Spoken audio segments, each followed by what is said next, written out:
'Twas the night before Christmas, and all through the Hold house... it now, wait, hold it. That's played out. Hit it. What's up? Don't you give me all that jive about things you wrote before I was alive. Hey, 'Cause this ain't we in the holiday spirit today. Ain't even 1970. Now I'm the guy named Curtis Blow. I know some of the youngsters don't even know nothing about I this. know. So every You know, year, just about this time, I celebrate it with a Another ride. ride. Hey, this was hip hop was hip hop. Gonna shake it, gonna make it good, gonna rock chop through your neighborhood, gonna read, gonna sing it. Boy, I'm gonna go to soul train out of this one, Ed. Like you need, you can catch it on a hunk of wood. Yeah. But a red suited dude with a friendly attitude and a slave foot. Oh, yeah. White beard, maybe looks kind of weird, and if you ever see him, he can give you quite a Watch out now. The people that Look where I'm going. last year when the dude Look where I'm going. over here, well, the hawk was stumped on the ground. Folks, they do party down. The people thought, All right, let's get one. Look at no one. Gotta play the classic, man. What's up, everybody? Yeah, Welcome man. to IDK Sports Pod, the last one of 2025 and the holiday edition. I'm gonna let this one rock. We can't Come on. stop Donnie Hathaway. It's the only Come this on. Christmas I like to hear. Here we go. Man. Hang on and mistletoe. Classic. I'm gonna get to know you better Hey. this Christmas. And as we trim the tree, how much fun it's gonna be. It's a classic, bro. Ain't nobody done this better. Chris Brown got Never. close. This Christmas, But fireside is blazing everybody else- bright. About to say, bro, you know how like there's for Christmas songs, just like one person comes to mind. That's it. This Christmas, we will be very special Christmas for me. Hey. Hey. Man, hey, we in the holiday spirit, man. Hey, you ain't got no temptations in my mind, nothing. I mean, that was kind of slow. I didn't want to. That was a lot. You know what I'm saying? That was a lot. I get it. And it That does was take a while to cook You know up. what I'm saying? You right. It takes a long time to cook up. Silent night. It Hey, feels right. it just feels, hey, you ain't Christmas without it, huh? It just feels right. Christmas without it, right?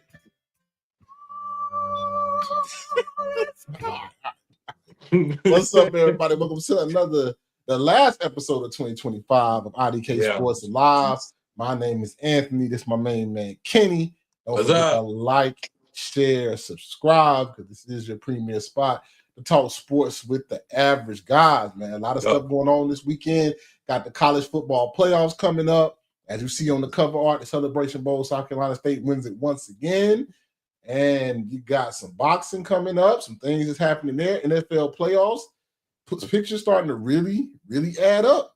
Starting to really add up. You know what I'm saying? What teams are going to be there, what teams are not. Even got a game tonight between the Rams and Seahawks. They might be for the first place in the NFC. Home field advantage. So, you know, a lot of things at stake. Getting right down there to the end of the year, man. End of the football season, man. Mm-hmm. It's a good time, bro. A good time. We got, games on Christmas, games on Christmas Eve. We got, basketball, football. We got boxing the weekend before. We got it all. We got it all. Great night to stay in. Things, but gotta start it up for this week. I was gonna do one for the year, but stuff got busy at work, so I'm only gonna do it for the week. So I might come back to one of your Instagram to check that. But right now, it's Anthony's Big Dogs of the Week. Let's get right to it. The first one, Ryan Stubblefield, South Carolina State backup quarterback, came in the Celebration Bowl. Starting quarterback got hurt. Ryan Stubblefield comes in, don't miss a beat, leads the team on a 21-point comeback, and ends up winning the Celebration Bowl. So Ryan Stubblefield, a Big Dog of the Week, coming in and being ready. Phillip Rivers, man, and he lived through it. So he a Big Dog of the Week, man. Didn't get hurt. You know what I'm saying? Didn't play decent. You know what I'm saying? But I thought he wouldn't make it past the first quarter, man. Went out there and say, hey, just because I'm 44, we can make it happen right off the high school football field, man. Doing it for the old dogs in there. So the old Big Dog of the Week, Phillip Rivers, man. Phillip Rivers. 'Cause I didn't Old man Rivers. I didn't think he's gonna make it the whole game. Next one, Bud Crawford, man, did his retirement. We're gonna get a little bit more deeper into it, but you know, hey, there was nobody else left to fight, and I kind of agree with him. You know what I'm saying? So Bud Crawford, big dog of the week, man, retiring on top, 3-time undisputed. Hey man, legacy is stand. We about to get into that shortly. And then these two go together: Christmas movies and Christmas work party. One for the adults, man. Hey y'all, be careful out here. I know a lot of Christmas work party this week. Hey. Just remember, this is a work party. About to say, yeah. If I can add my 2 cents, go home, Roger. Go home. Jeff from accounting, go home. This is not a freak off. Say it. It's not a freak off. Hey, this is a work party. So Christmas work party, have fun. Oh, hey, don't say like I heard one artist said, in the great words of one artist, we ain't gonna say the name, but he said, watch yourself. Mess around, get beside yourself. I know. Hey, but go ahead though. And Christmas movie, this is the only time that I'm okay with rewatching bullcrap movies, because none of the Christmas movies are good. None of them are good. They all got the same plot.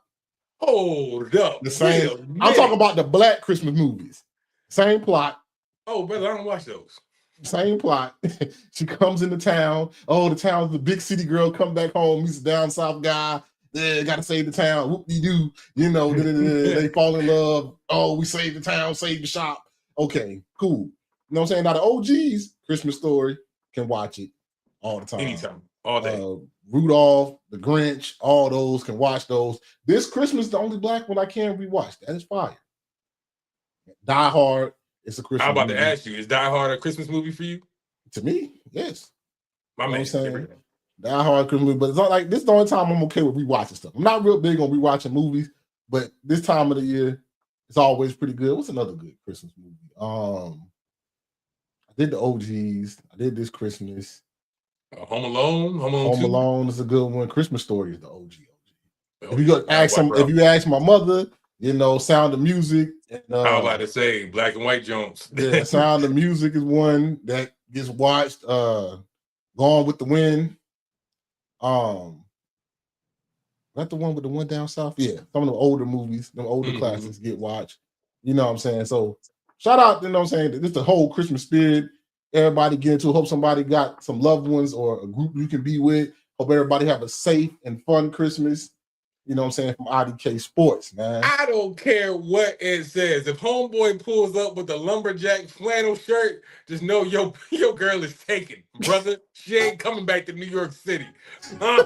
Just know she's off the market. And that goes to Anthony's big dogs of the week. My man hating on the flannel jacket. You know what's happening? Just out here chopping wood, being a good man of the Lord. No. So let's trying to save the haberdashery. Let's get into the first one. You know what I'm saying? Let's get straight into it, man. Tomorrow night on Netflix, Anthony Joshua and Jake Paul. I kind of forgot this was coming up, so Kenny, you got to help me out with this one. Yeah, I got you. I don't really know much about the card, but you know what I'm saying? This is right here. I'm trying to see if Jake Paul wins this is rigged. I don't care what nobody says. If he drops him, even if he wins it, if Joshua don't throw no punches, this is rigged. Now he's fighting somebody that's supposed to have real power. He's fighting a true heavyweight champion. Mm-hmm. And heavyweight power is different from anybody he's fought. Okay. He should put this boy on the dirt. If he really swinging to hurt this boy, Jake Paul's hit the canvas. Period. With a jab. I feel you, brother. I get it.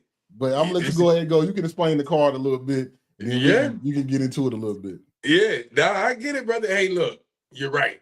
Anthony Joshua is a pro's pro. Huh? He's been a heavyweight champion of the world. Huh? Held multiple belts. You know what I'm saying? Like he should be that guy. Fought on the big stage before. Been the main attraction. Been, toured around the world. Here's also what I would tell you. just for the fight fans. Not be surprised. Do not be surprised if your boy gets clipped. All right. I've seen it with Dubois, got clipped. I've seen it with Fury, got clipped. I've seen it with Bro, you know who you naming right now? You know who you naming get right it. now? I get it. He not Jake Paul's not even heavyweight. He's barely a light. And what I'm trying to tell you, the rig is in. I mean, I'm gonna throw out the forewarning pause right here, but bro, you know what I'm saying? You get punched in the chin a couple times. That's crazy. You know what I'm saying? Hey, I'm not gonna say everything's for certain. You know what I'm saying? In boxing, you always have a punching chance, and I'm here for the controversy. I'm here for Anthony Joshua to get caught slipping with his hands down. I'm here for the shot heard around the world. I'm here for Jake Paul to take over boxing because I'm just through with the nonsense at this point. I'm here for the foolishness. You know what I'm saying? So if Jake Paul beat Anthony Joshua, bro, I don't want Anthony Joshua to ever talk about boxing ever again. I don't want him to talk boxing, talk about a fight. I don't want to see him ever go away. Hey, you're right. This should be an open and shut case. First round. It should be an open and shut case. You're absolutely right. This is not like Conor versus Floyd, where Floyd ain't really. This is a true heavyweight. True heavyweight. And even hey, you just said his name, but he took Floyd to 11 rounds in that fight. But he was a true fighter. Conor was a true fighter, fighting them. Conor was a middleweight fighting Floyd that was a middleweight at the end of the career, but not really. Bro, this is a true heavyweight. In his fighting time, in his not his prime, but he's in his fighting. Like, he's still in form. But you know how them heavyweight punches are. You know them heavyweight punches ain't no joke, bro. No, for to be certain. But also, he was in the ring with Mike Tyson, so what we saying? Mike Tyson, old Mike Tyson. This ain't the same. If he pulls his punch, hey, we'll know. I'll know early. What's about to happen. And all I'm saying to you, Ant, is I saw how he clipped the boy Tyron Woodley. Yeah, no, you're right. You should feel that way. You should feel like, what the hell you talking about, Kenny? Because that's all this sport been giving me this all year is, what the hell we doing? So, hey, I'm going to buy into it. I'm going to just troll a little bit and say, hey, this is an ex-unified heavyweight champion. But, hey, bro, I get it. He fought, his resume, we may not like it because it's missing one name that we all want on there. But even for Joshua, he got some high profile names up there. What are we talking about, bro? Why is this even a thing? This is how far boxing is falling. That an ex-unified heavyweight champion is getting in the ring with a YouTuber, bro. I don't make the rules, and I do it. They want to show this to me. I'm gonna critique it, and I'm gonna ride with the same foolishness. When you talk boxing, I wouldn't even talk about this shit. I'm gonna keep it a buck with you. All right. Okay. Go ahead, bro. My bad. We can move off it. Any other notes? Nah, go ahead. You can talk about the card, bro. Okay. All right. Moving off of this one. All right. So we actually got some real boxing. Hey guys, I'm BSing. We got some real boxing here though. We got Bumgarner. She's back with another title fight. Layla looked good in her last fight. Odin. I was just about to get to that. You reading my mind. I'm looking for a little bit of a redemption performance this go round. Especially if you call out Clarissa Shields. I need to see it. Okay, and that's going to be just as a fabled tale as we just got done talking about Joshua and how we wanted that one name on his resume. Because I don't think that fight's ever going to happen between Alicia and Clarissa. I'm going to just be fair. What is Clarissa like? Who she fighting now? I see why she's fighting her. I see the resume for her, but like, what has Bumgarner done? Like, for her to cut weight to go down and fight her at middle again? That just to be to shut you up. They wouldn't be for nothing that Clarissa would really need. Nah, but she's big dog on her promotion team. She big dog. And every time she come out to fight, who she with? The man, the myth, the legend, Jake Paul. You know what I'm saying? Like, so she get to call her shot over there. Now, in comparison to Clarissa, who can, pretty much out here for legacy, really out here putting on a show, taking all challengers, doing for all smoke.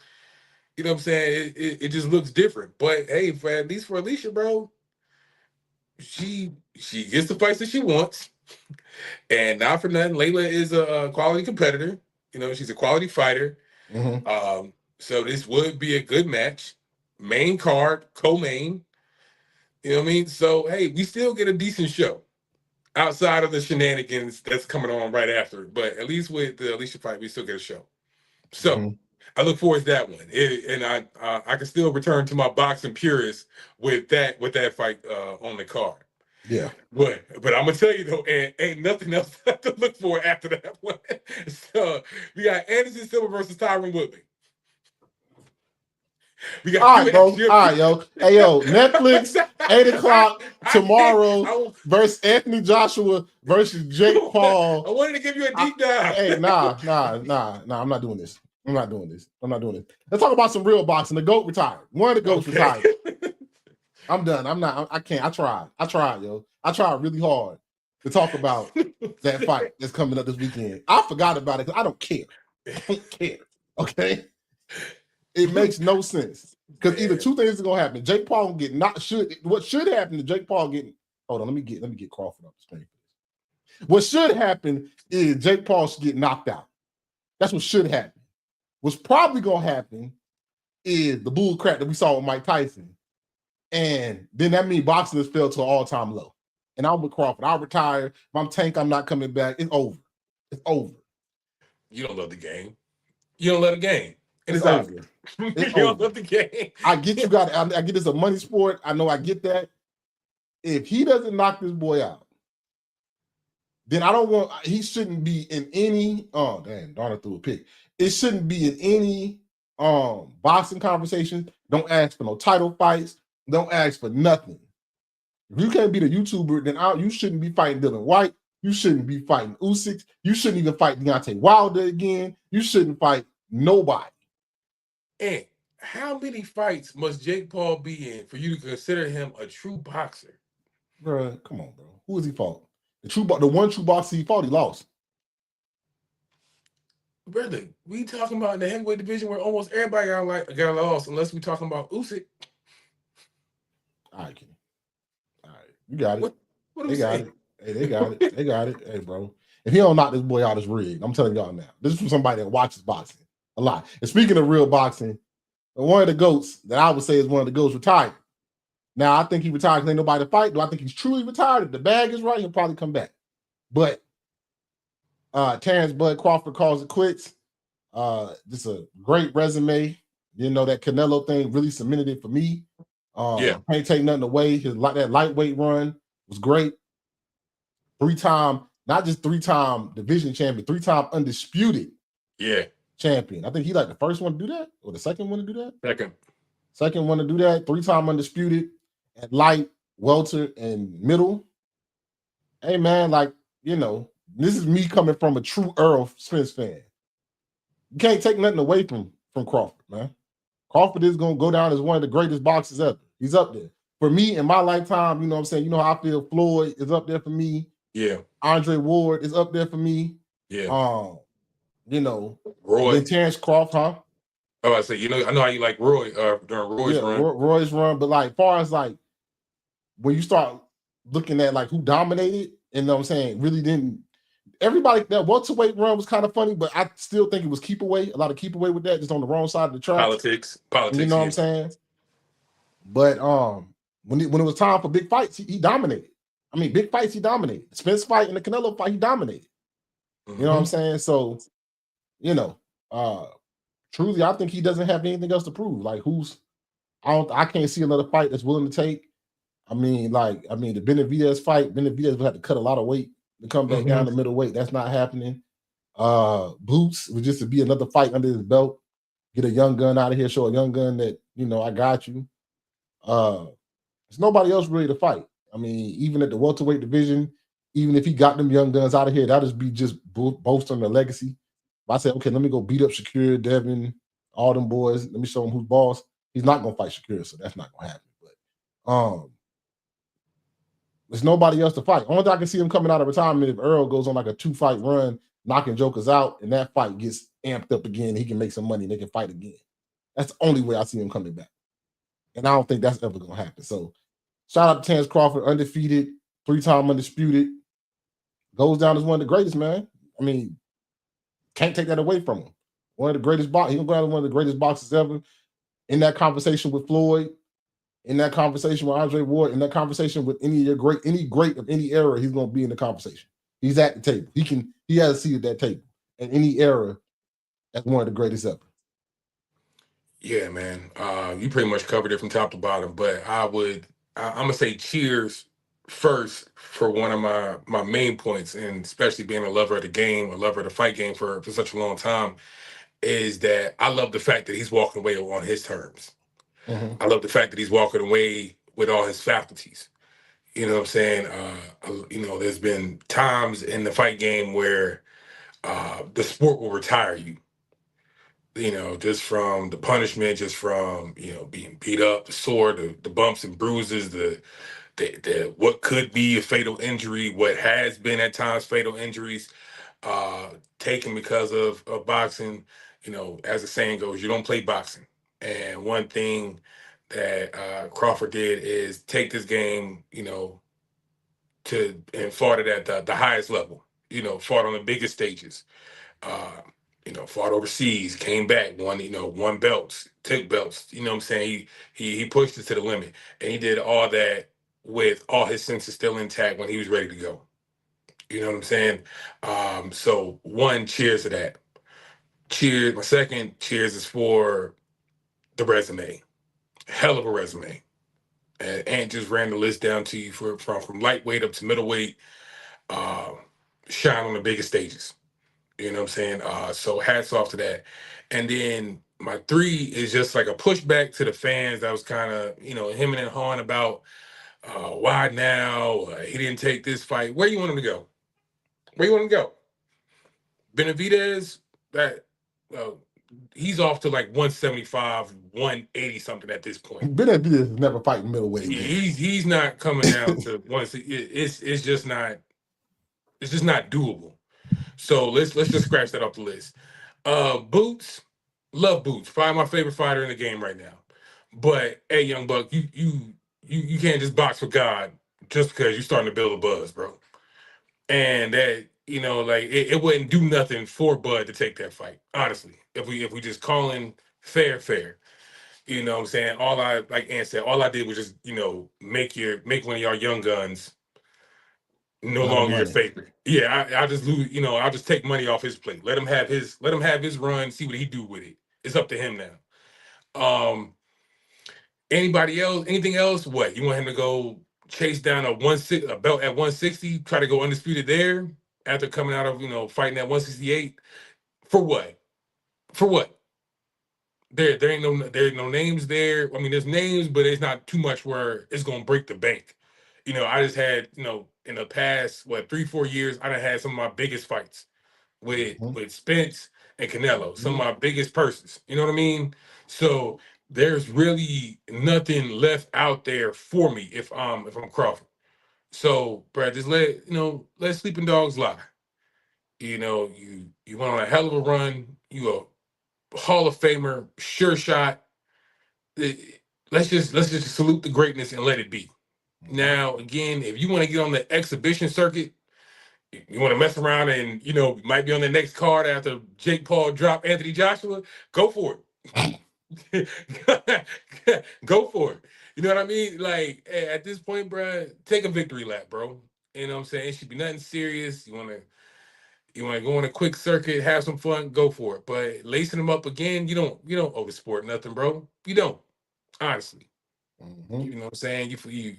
Your contribution to the game is remembered. Now you just pass the game off to your little homies. Let's see what Shakur and Keyshawn do.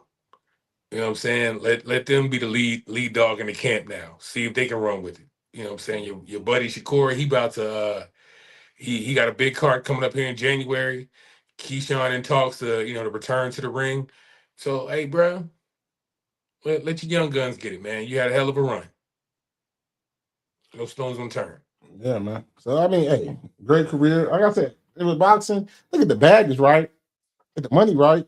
He'll come back, but we'll see. If he doesn't come back to fight within that first 2-year span, and when he say he retired, then it's over.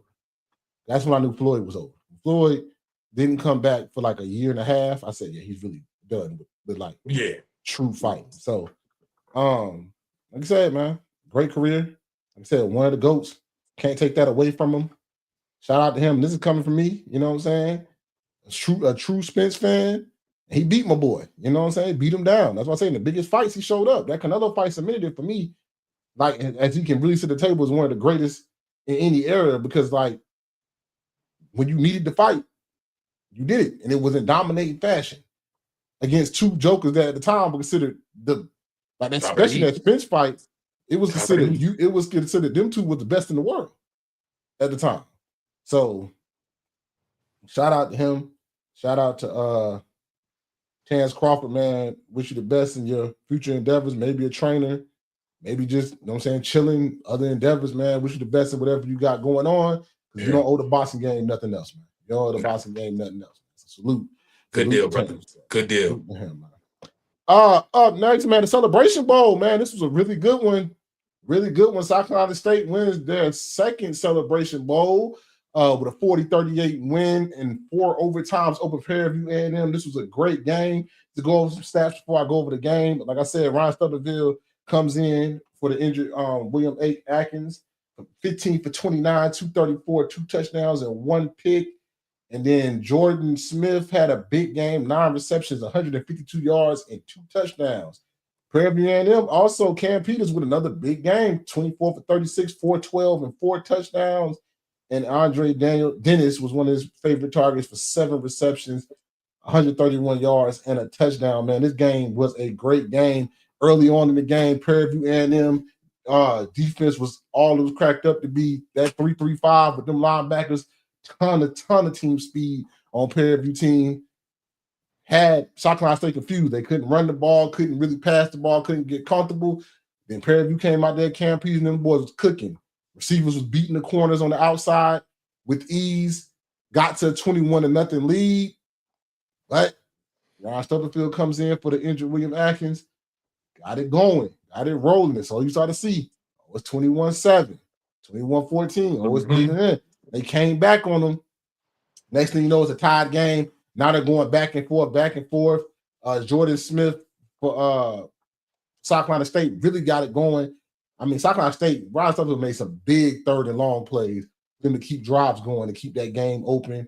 Prairie View got down there at the end. Like I said before, like I thought they was going to lose by missing the field goal, but they ended up going to overtime because the true freshman missed about a 45-yard field goal, 46-yard field goal. Was wide. I think it was wide right. Don't quote me. I'm trying to remember all this from Saturday. But great game. Back and forth game. Very interesting game. High-powered teams, high-powered coaching. I mean, great coaching, high-powered teams. That Prairie View defense was just as advertised. Fast. That team is very fast. Very skilled, very fast. South Carolina State, this is the wheel of champions. This is their 20. That was their 20th MEAC title and their second Celebration Bowl. This is the Blue Bud being the Blue Bud. And South Carolina State hosted the trophy. Chennis Berry gets his first Celebration Bowl win at South Carolina State in only his 2nd year. Hey, man, back-to-back appearances, 1-1. That's a pretty good record, man. But this game right here, probably one of the best Celebration Bowls I've seen. It's probably since the Deion Jackson State and Central one. And we'll get more into the numbers, too, because the numbers show it, too. But like I said, salute to South Carolina State and bringing it back to the MEAC, man. MEAC won the MEAC SWAC Challenge. Central put belt to ass. You know what I'm saying? And then we won, was it Central? Somebody put belt to ass. We won the MEAC SWAC Challenge. Then we mess around and win again in Atlanta again. You know what I'm saying? So what more can we say, man? What more can we say? Go ahead. Right. Nah, bro. Look at that scoreboard, bro. Hell of a show. I can only imagine what that energy was in Atlanta, bro. Like, hell of a show. Hell of a show. Just historically, one of the greatest second half performances from South Carolina from South Carolina State, bro. Like it was one of those things that you can only script up in a movie. Man, I don't know what the hell I don't know what the hell was said at halftime, what the speech was, because it's very easily you can, you're down to yourself 21-0 going into half, and then you just come out swinging. Instant classic. Instant classic. Game that came down to just, inches at the pylon, have all the dramatics, somebody going on a 21-0 run, the next team goes on a 21-0 run. You got heroic quarterback play from Stubblefield and Peters. You know what I'm saying? You just got a whole litany of just narratives running in one game, a lot of adrenaline on both sides, both fan bases living at the edge of their seats, a very dramatic finish. You got, again, anything you want to script up in a Hollywood movie, it happened in this game. Two teams that left it all on the field, man. It was just, like I said, instant classic. Instant classic. And just to have the nerve to go into overtime with it, it's like, all right, goddamn, what more do you want from me as a fan? You know what I'm saying? You just kind of in awe of, the level of championship effort that those kids was given, man. So hats off to South Carolina State. I know as a Hampton grad, I still got love for the MEAC. Glad we was able to bring that home. I'm just even more excited on, how both teams return next season. You know what I'm saying? Again, just sticking with the historical aspect. I know South Carolina State is always going to be ready to line it up. They got that championship pedigree as they do year in and year out as a blue blood. Prairie View A&M, again, the effort they showed in the SWAC championship and, again, put on a hell of a performance in the Celebration Bowl. Again, I'm sure they won't miss a beat again next season. So, great way to end the year as far as HBCU football. Hell of a way to end the year.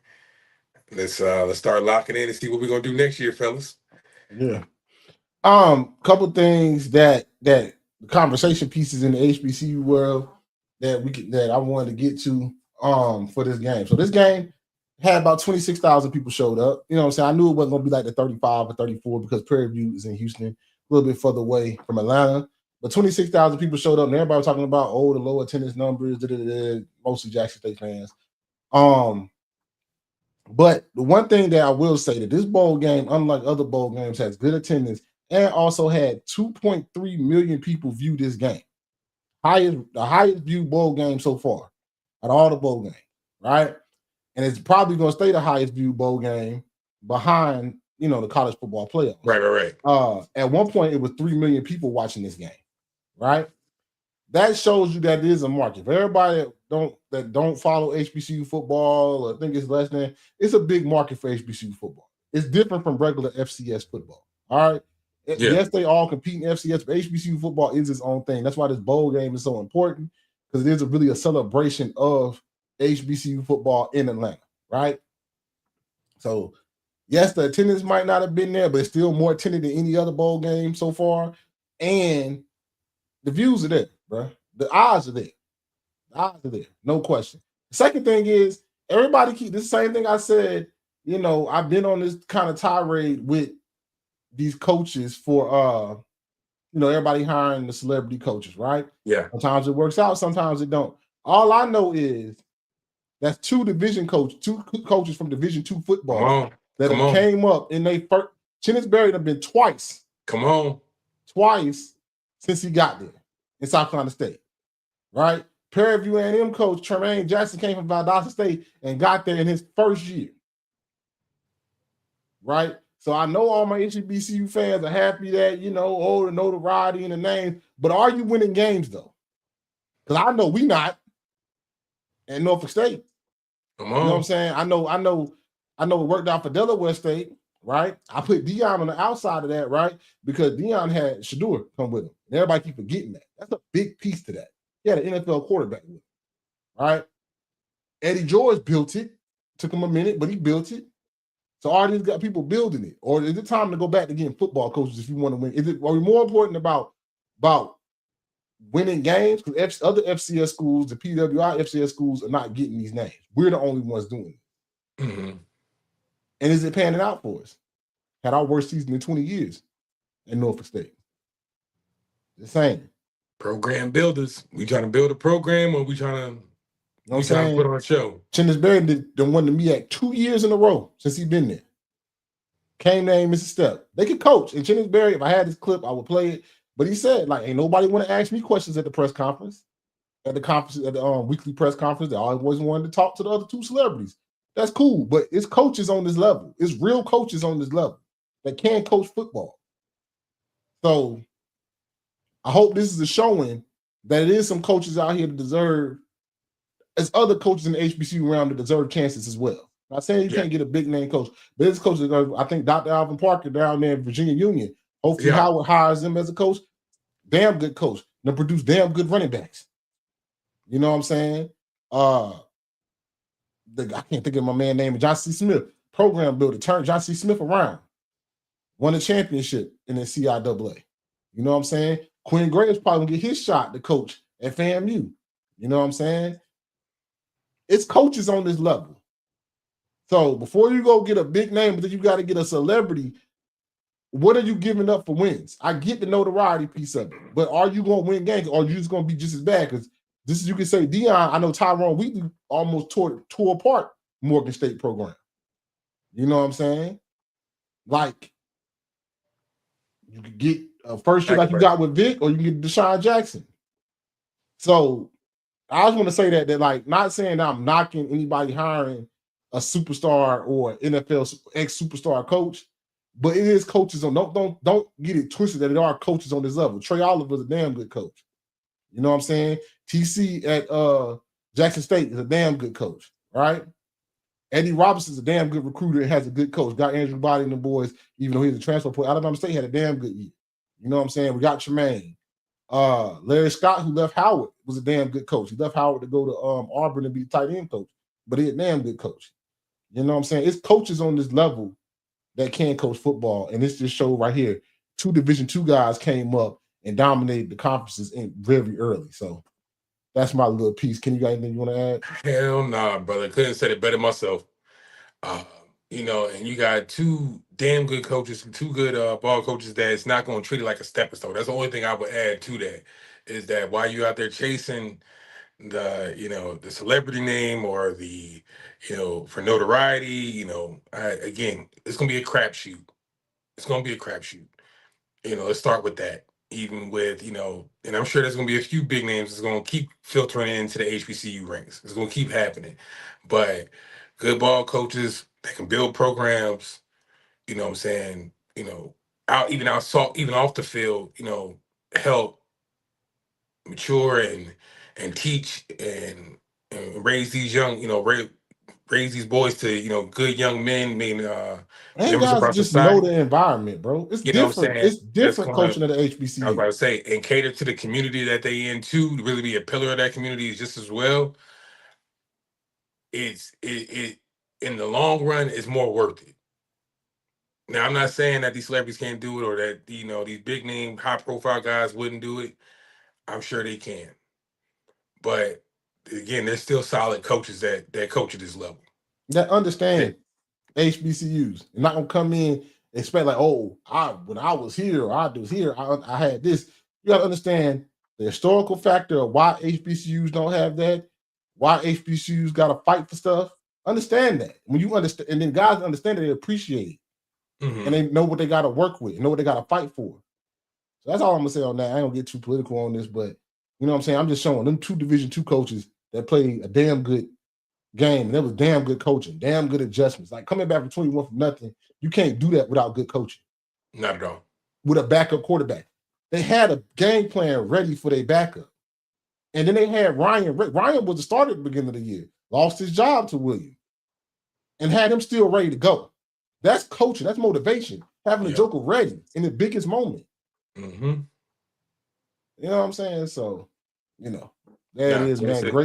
Great celebration bowl, man. Like always, man. A celebration of HBCU football. So, shout out to South Carolina State for hosting the trophy once again. Damn right, bro. Couldn't say it better myself. All All right, let's get into the college football playoffs, man. Let's get into the first one.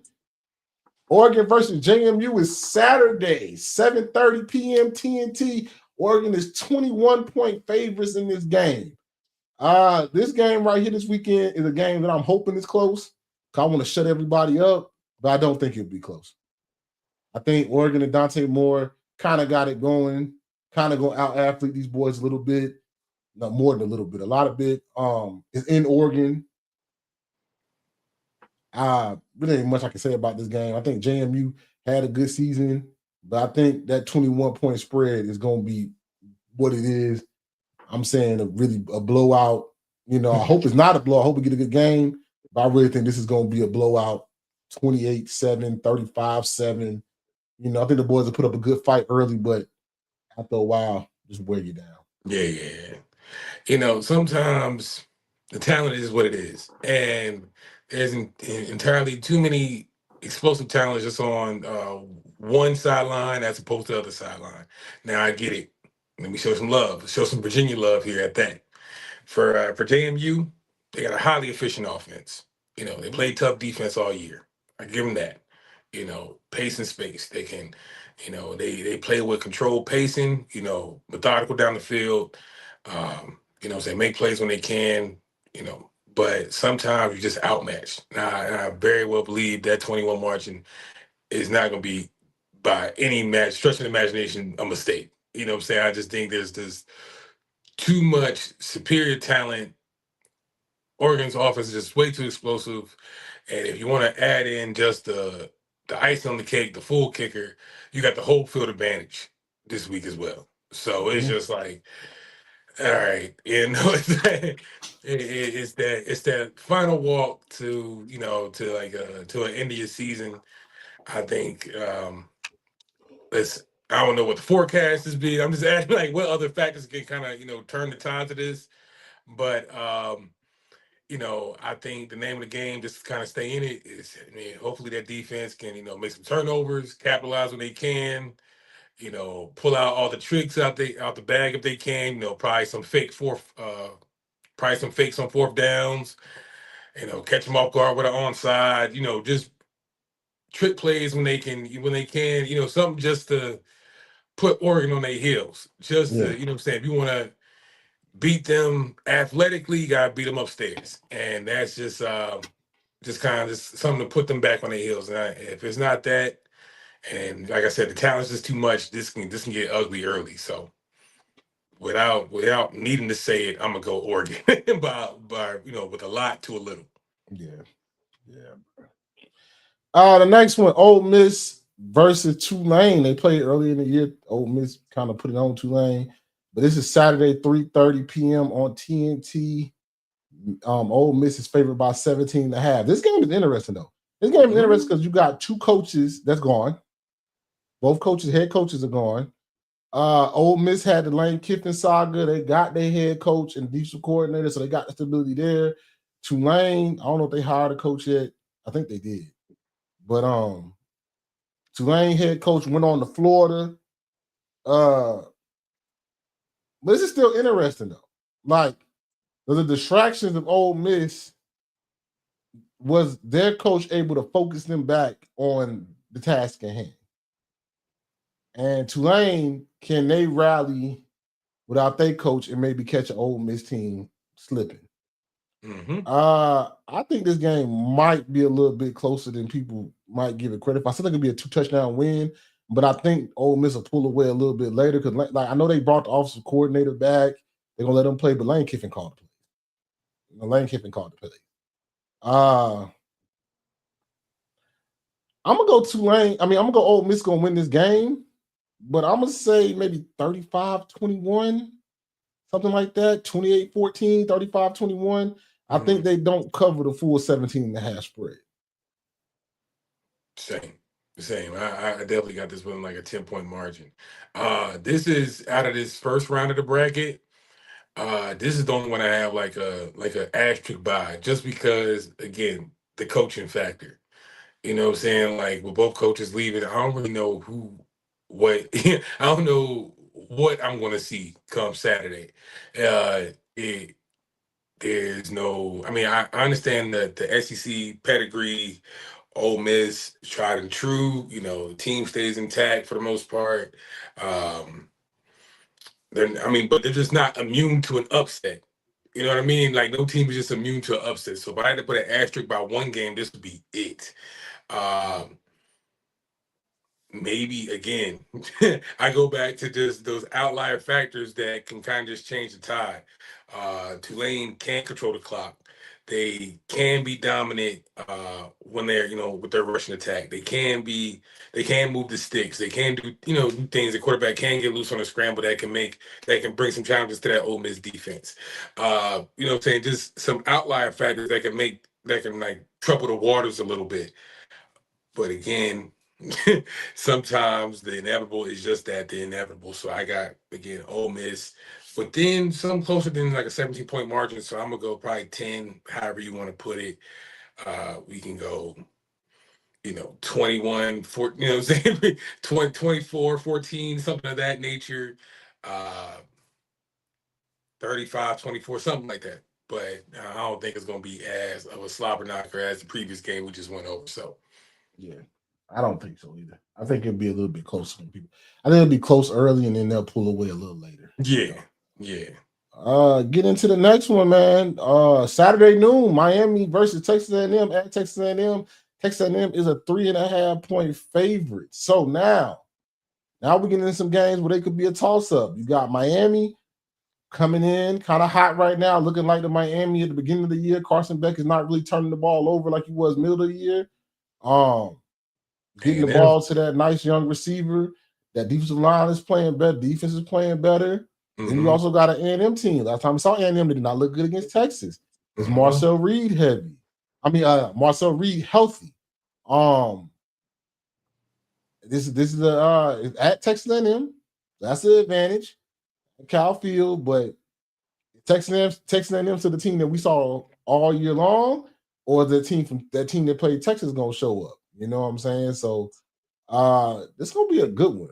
Early game. I think that helps Miami that it's early game at Cal Field instead of a midday, late afternoon game. It's a tough one for me. This is really a toss-up. I kind of like the way Miami's playing, but I've been on Texas A&M and Marcel Reed all year, but I'm gonna say Miami pulls off the upset. I think with all the stuff they really want something to prove, at least for this round. Everybody talking about how Notre Dame is. Some people talking about how Notre Dame. It's what kind of thing want to shut that up. Mario Cristobal want to shut that up. Then Carson Beck is playing really good. I'm gonna go Miami wins this game 38-31. It's gonna be a high-scoring game. Going the back and forth. I think Marcel Reed's gonna play good and Carson Beck, but I think Miami makes one more stop. I think Miami comes because they're very highly motivated.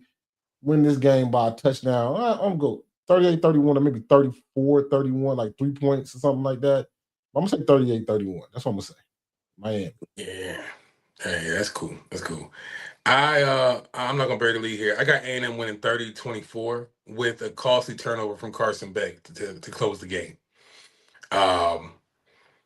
I'm not ruling out the fact of how much A&M's pass rushers can disrupt Carson Beck's rhythm. They got a SEC sack leader over there with Cassius Howell. And, even the guy that plays opposite him ain't no slouch neither. You know what I'm saying? You got Will Lee over there at the boundary, physical corner. So if his matchup is Malachi Tony, I am very interested to see how that plays out. You know what I'm saying? He's still a young buck, still a freshman, still got a lot of, a couple of years ahead of him to really, hone in on his game. But that doesn't mean that that he can't get loose and disturb a game either. I'm just very interested in that matchup because that could very well decide the version of Carson Beck we see this Saturday. But even with all that said, I can sometimes those stages, man. I remember Carson Beck last year with Georgia, had some costly turnovers in that Texas game. I think, was he injured that game? He got hurt that game. He got hurt that game. What game am I thinking about? Maybe that wasn't Texas, but he got hurt in the playoffs. It's an SEC game. I know that for sure. Yeah.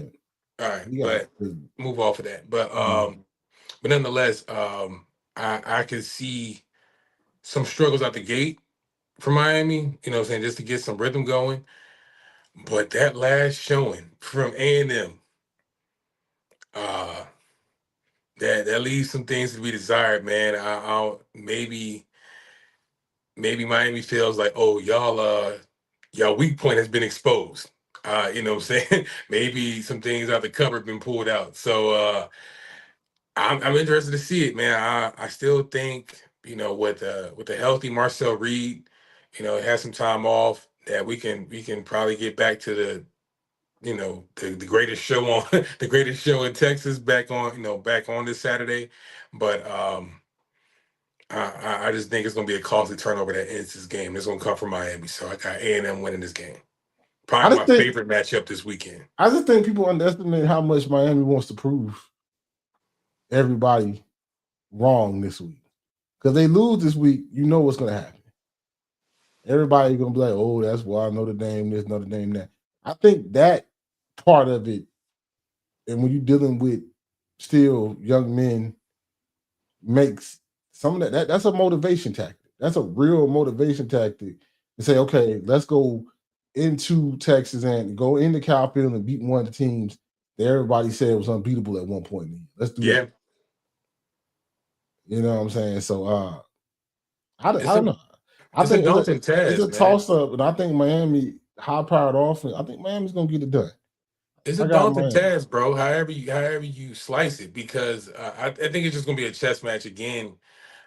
Just from how it plays out, like who can stay away from making that costly mistake. But uh, I mean, sometimes that last game against Texas, of course, that being our last reminder of who A&M is on the field, it kind of makes you think that, you know, A&M is susceptible again. But, you know, those first, was it 9 or 9 to 10 weeks, ain't by mistake neither.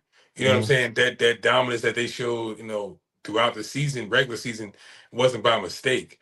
And this could very well be a damn, you know, rabbit, you know, rabbit and turtle race. They can get out to, A&M can get up early and then make Miami play catch up.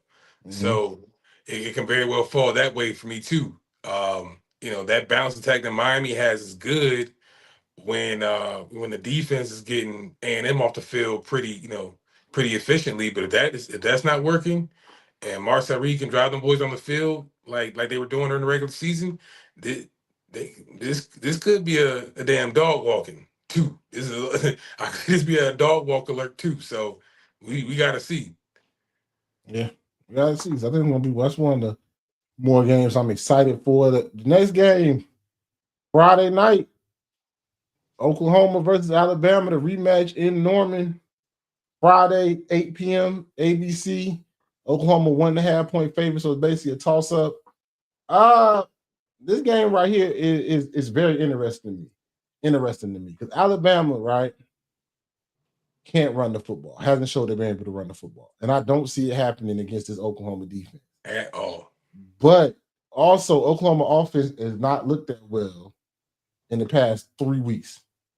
Right, turnovers by the defense have helped this team a lot.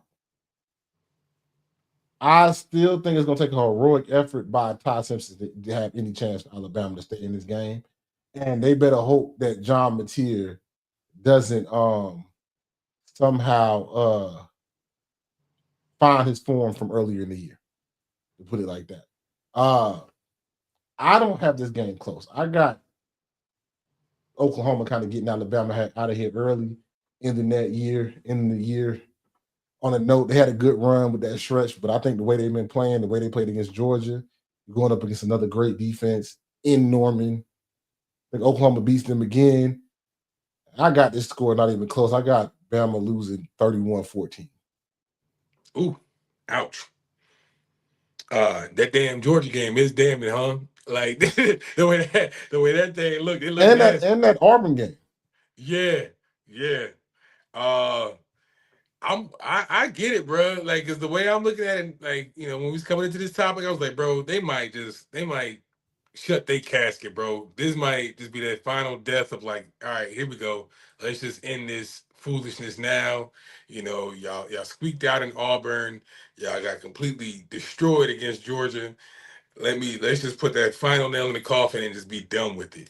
I also add in the factor that they getting their best edge rusher back in Arm Mason Thomas, back on that already stout defense for Oklahoma. So I'm like, damn, I don't see nowhere where you can win. And again, as I've been saying throughout the year, that defense is going to travel. It's going to carry you in every game. You know what I'm saying? Those lapses and stout defensive play, Venables ain't gonna have it. You know what I'm saying? So I can't see no way out for Bama, man. The optimistic I can't even talk today. The optimism in me will say that maybe Ty Simpson learned from his mistakes first go around back in October, and he knows he knows the way to land now. So maybe he'll pull off, and I can't even put those screws together neither. You know what I'm saying? Just because the bare bones ain't there. Y'all still can't run the ball. Mm-mm. You know what I'm saying? So, and if we can get home like with just 4, being one-dimensional with a coach like Venables caught dialing up the plays on defense is not a recipe for good things to happen.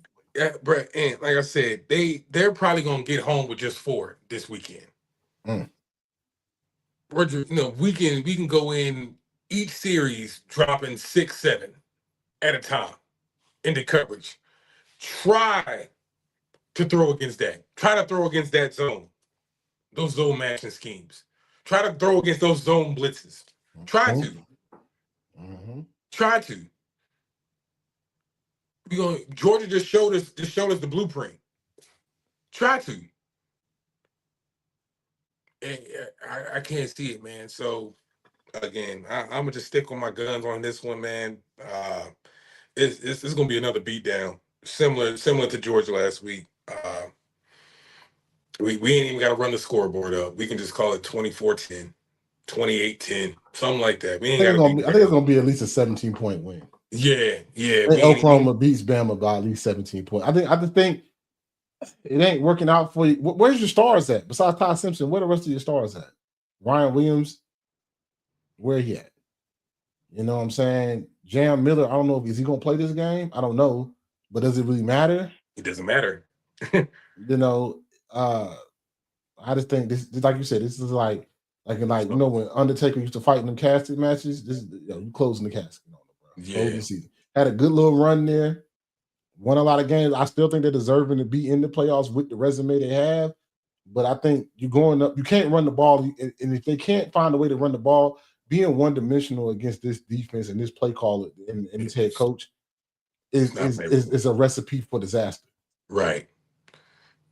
And you just again mentioned it. Your X factors ain't playing up to that standard neither. Like, we haven't heard from Ryan Williams in several weeks. Jeremy Bernard, I think he's a good college player, probably a better pro. Ty Simpson, he might be looking to go into the draft, or he might be ready to tuck it in for the year. But it's again no way out. You know what I'm saying? You got no way to run. Let's just at the end of the day, I think it's just let's just get this over with at this point.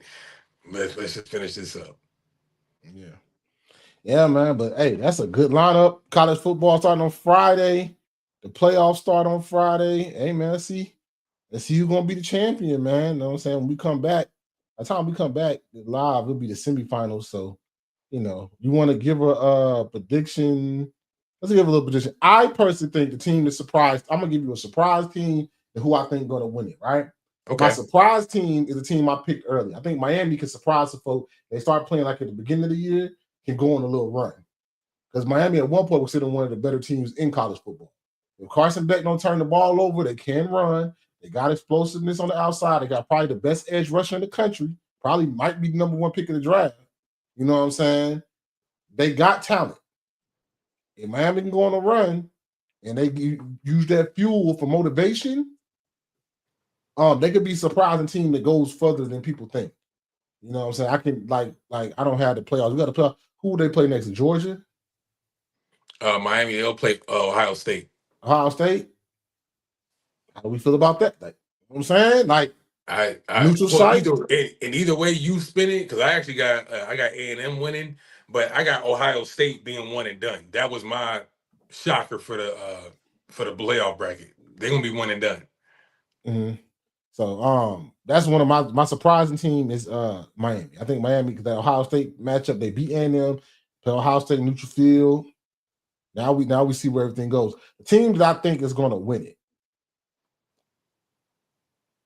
I think Georgia is going to win it. Georgia is playing probably some of the best football down the stretch of any team, probably as far as who they play. Now, Texas Tech has an argument too. They're playing great. They're playing damn good football too. Mm-hmm. But Georgia, I think, for me, is playing good defense. Gunnar Stockton is playing well, being efficient, not trying to be a hero. They can run the ball. That secondary has gotten so much better from game one to now. Yeah. That secondary is leaps. Kirby Smart is damn good. That secondary coach a damn good coaching job. Good coaching job. No question. I don't know if you got the bracket. Who they play? What winner of the game they got to play? They got to play the winner of the Bama game. Georgia got to play the winner of the Ole Miss and Tulane game. I think they get the Ole Miss out of here, and then they got to play. They play the winner of whoever you got winning that Ohio State and Miami or A&M game. See, I think Georgia's just Seahawks just came back on these boys in like 5 minutes. But I don't know. Georgia just that Alabama game was something. The way they beat Tech was good. And the way after that Alabama loss, the way that team just got better and they're peaking. It's kind of like a boxing term. Like you're peaking at the right time. Yeah. Like Gunnar Stockton at one point wasn't looking good. Now, like he's like, you know what I'm saying, very efficient. Not no hero, but he's very efficient. Gets the ball to the playmakers. Defense, secondary. You saw what they did. You saw what they did against Bama, them boys. Yeah. You know what I'm saying? I got Georgia as my champion. I think it's going to be my champion. My surprising team, though, is Miami. I think Miami can use the fuel of everybody talking crap about them into the playoffs. Because everybody act like this team wasn't considered one of them ones earlier in the year. And I think Carson Beck actually helps his NFL stock with this if he makes a little run, too. Ooh, that's nice. Another story. Nice. My bracket don't go that way. Of course, I got A&M coming out that first round. I just mentioned I got Ohio State being one and done. I think my final prediction is probably A&M and Indiana.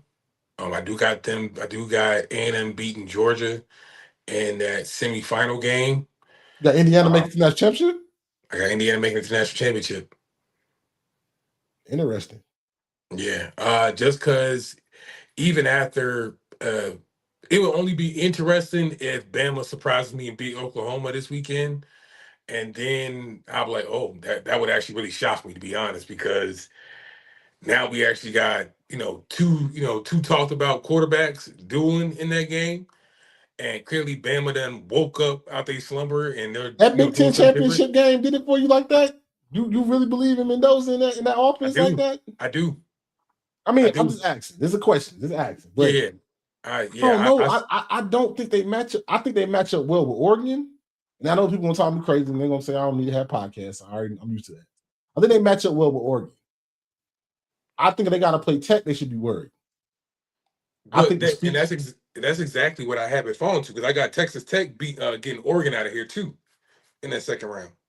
I think Tech matches up better for Indiana than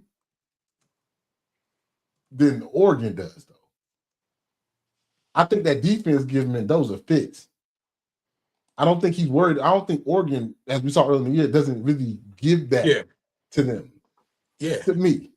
Well, by historical preference, right? So even in that case, even if you had Oregon getting past Tech, which I don't, you had Oregon getting past Tech, Indiana beat Oregon back in October.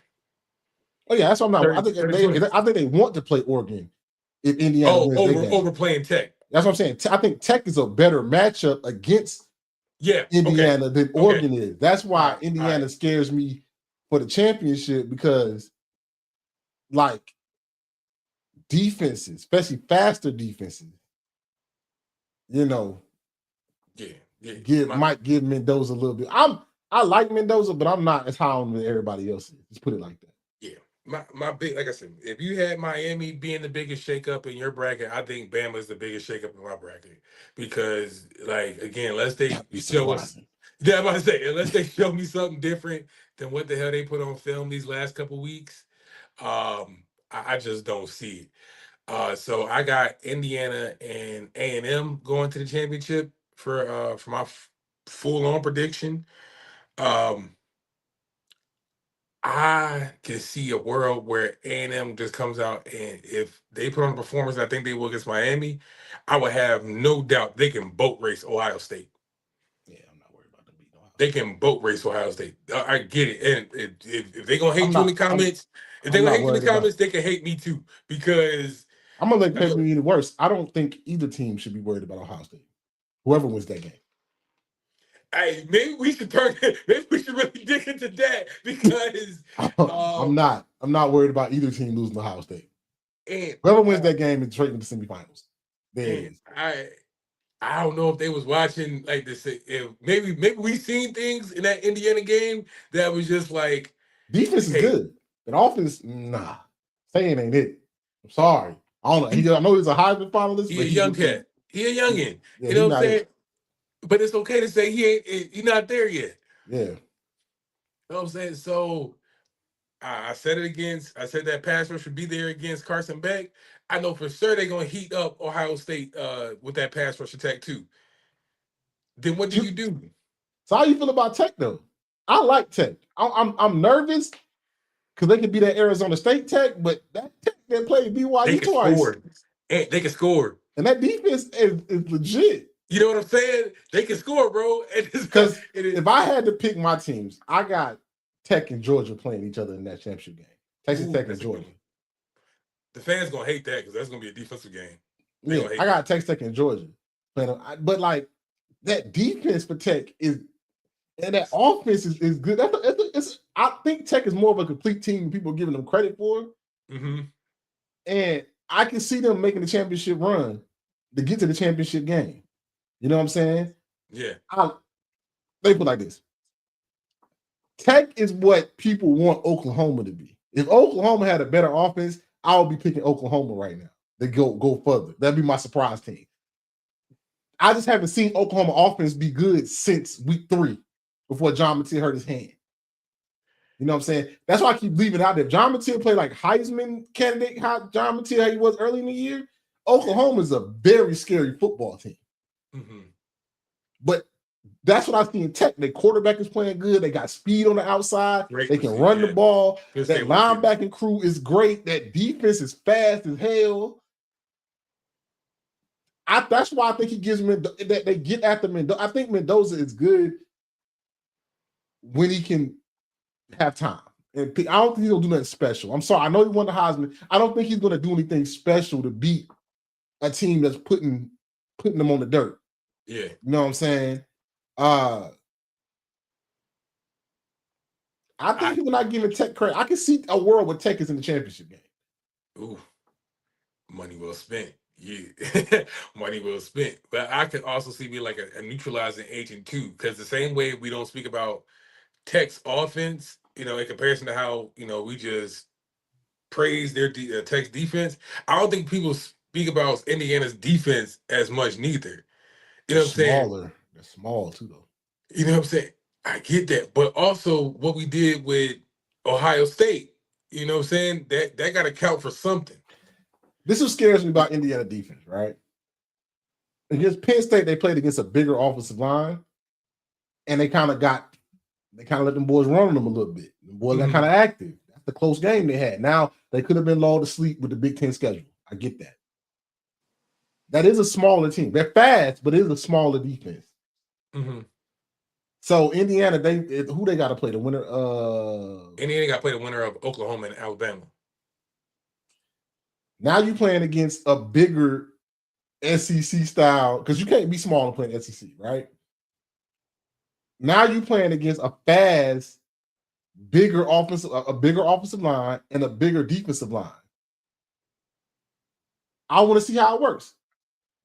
I'm nervous for them against Oklahoma. I'm nervous against anybody against Oklahoma because I know what that defense can do. Defense, exactly. But again, they don't only stop you, they turn you over. They can win the game by themselves. They've shown that. So that's what makes me nervous. Who they gotta play? If they was playing the winner of the JMU Oregon game, got it. I'm pretty sure Oklahoma gonna win this game. You know what I'm saying? I know Bama fans gonna hate me, but they've been hating me all year, so I don't care. That's a tough. It's a tough road. It's a tough road, and I give you that. But also, where I know I'm gonna sound crazy on the playback, but for whatever it is, I trust Indiana played in the rough and tumble games, man. I trust that they can beat Oregon on the road. I trust that they can beat a down to the wire Penn State game where they had to come back and get that dub from them. I can trust that they can win a close game with Ohio State for the Big Ten championship. Those rough and tumble games where it's a damn defensive power struggle all game, we can't get the series on track. We can't get the passing game going. Running game ain't giving us nothing. All right, hey Mendoza, I need you to give us a play. Put us in field goal range. Give us something. And he makes the play. This is an Oklahoma. And he makes the play, bro. Yeah, Mendoza makes the play. This is an Oklahoma team. They play Oklahoma that went to Tennessee and beat Tennessee, and went to Bama and beat Bama. That's back-to-back weeks. Beat a Michigan team. But Mateer got to show up. And he said your argument was based on if Mateer shows up early season Mateer. And this is another thing too, and then we're gonna move past and go to NFL. Yeah. For the Big Ten teams, I know Big Ten people have you're playing your best team that you ever played in the playoffs. Out the gate, right. Besides the Big Ten championship game, you're playing y'all best, besides Oregon. Oregon's playing JMU, that's different. You're going to play your best team that you played all year in the playoffs. Like one of your toughest opponents. Because besides that Penn State game, yeah, but you should have really blown Penn State out. I can see you got low to sleep. Besides that, y'all schedule like they set players. Like Ohio State set Jeremiah Smith for one of them games because he was good nagging injury. You can't do that in the SEC. Talking about the team, some of these SEC teams, like just look at Oklahoma. Oklahoma beat a Michigan this year. They beat a Auburn. They lost to Texas. They beat South Carolina and South Carolina. They lost to Ole Miss, but they beat Tennessee and Bama back-to-back on the road. Beat a Mizzou team that was coming off a big game. You know what I'm saying? Like, I worry about the Big Ten's battle tested. Are you battle tested? Again, that's what I'm saying. If it's in comparison to who else we got in this break, Oregon, Ohio State, that's all of our Big Tens. All right, yeah. In that group of three of Big Ten teams, Indiana is. I trust Indiana the most. That's why I have them going to the final dance from that side of the bracket. I mean, it's gonna be interesting. It's gonna be definitely interesting. Now, if you tell me, by the time we pod again, if you tell me that in that time that Indiana has beaten an Oklahoma defense and a Texas Tech defense, I'm not scared of nothing. Yeah, by the time we pod again, it'll be the semifinal. So yeah, okay. So by the time you're right. So by that time he beat an Oklahoma defense, yeah.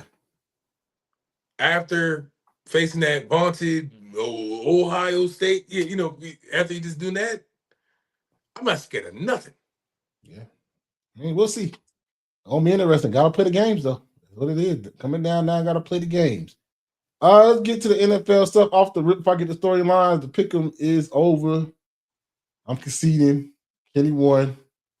I'm sorry, what's that? Yeah, Kenny got me. I tried to come back this week. A couple of games went my way. It would have been mathematically possible, but with how many weeks? We only got 1 week left. By the time we come back, I can't come back, bro.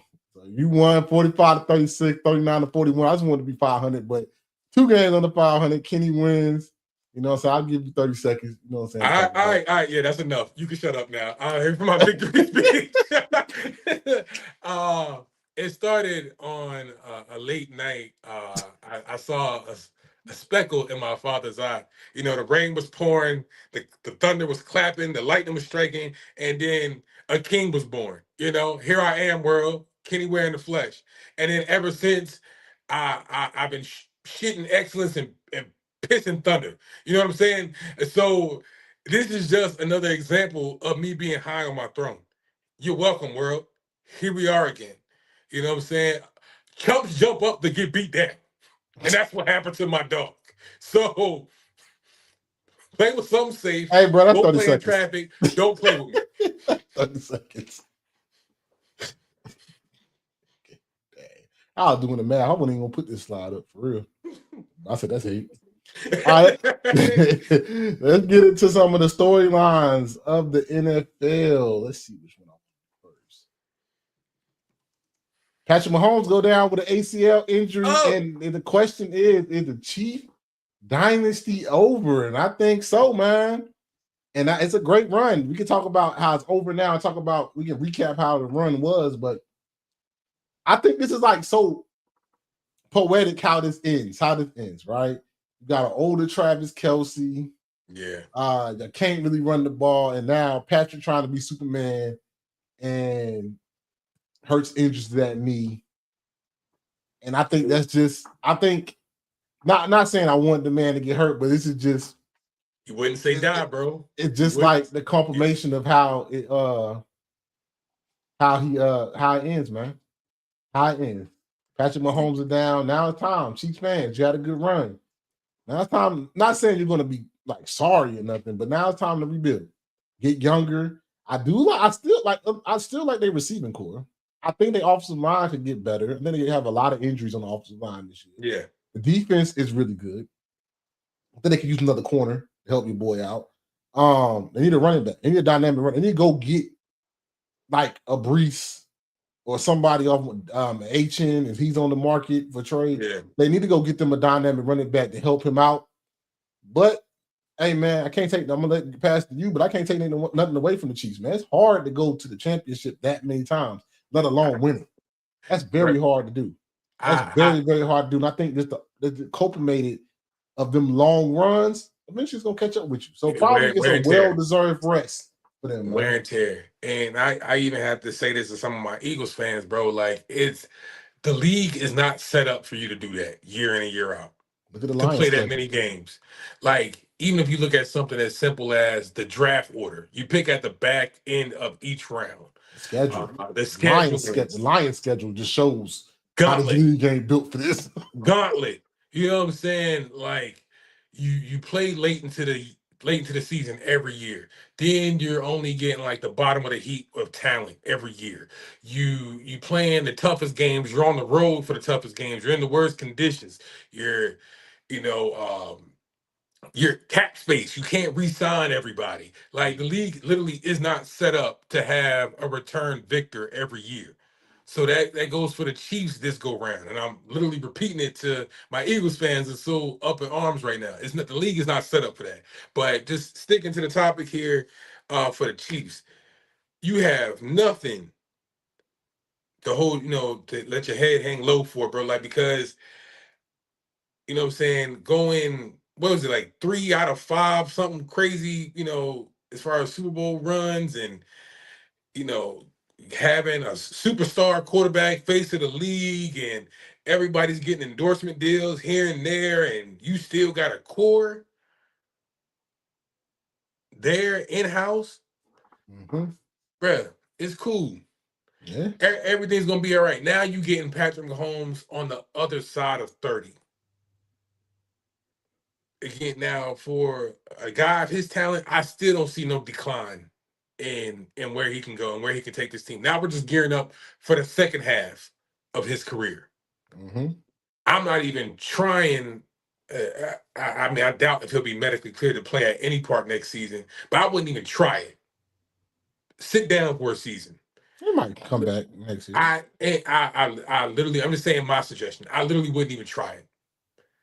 Let me just And I know people like, yeah, but what about Joe Burrow? He came back. But it's like I literally would just take this season or next season as a mulligan. Boom. That 2027 draft is gonna be stacked with talent, especially at receiver. You know what I mean? With cats like Cam Coleman and Jeremiah Smith coming out in the draft. Who knows what your roster looks like at that point? Um, you know what I'm saying? You can definitely get some elite talent still in this 2025 draft if you want to go out and get like a Jeremiah Love or a Mansour Lane that, like Ant said, that's going to help you out on at corner. You can look for a replacement in Kenyon Sadiq this draft for, that can replace Travis Kelce. Definitely can always go to the trenches. Me and Ant, both two guys that will, that would tell you to invest in the trenches first. Mm-hmm. You know what I'm saying? Like you can still put the building blocks in place this year, but I mean, I think this iteration of the dynasty is over, but that second half of Mahomes' career, y'all still on danger alert. I think the same threat will be present in that 2027 season. Don't get none confused, bro. Mahomes is still that guy. So, in my suggestion, take the next year as a mulligan, put some blocks in place, and y'all be straight. We can get ready for his next run. Yeah, I mean, I still think I don't know if you got to take next year as a mulligan because I think they still got a really good football team. Yeah, they do. Still got a lot of pieces. And They can with Andy still make the Reid playoffs. and with Andy Reid and Spags, bro, you the coaching is always going to be there to where you only going to lose X amount of games. You know what I'm saying?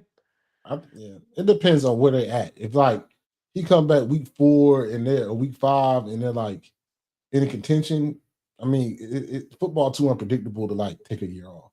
To me, you know what I'm saying? They come back week 5 and they're like 3-2. Yeah, I mean, hey, you never I know. just see a late in the season, you know, soft tissue injury. That's what I see, right? And you already been playing probably some of them. You've been playing a lot of football very early in your career. You know what I'm saying? It's okay to just say, hey, I'm gonna just rest up, man. Because they play a lot. The Chiefs have been playing a lot of football over these past 5 to 7 years. Yeah. So we'll see. We'll see how it go. What's next? Let's see. The Broncos, man. The Broncos keep winning. Legit. They just keep winning, man. Legit. Ain't nothing else you can say with that. They just keep winning. I mean, they beat the Packers. They played the Packers, right? Mm-hmm. Yeah. They beat the Packers. Bo Nix had a great game. Probably one of the best games of the season for him.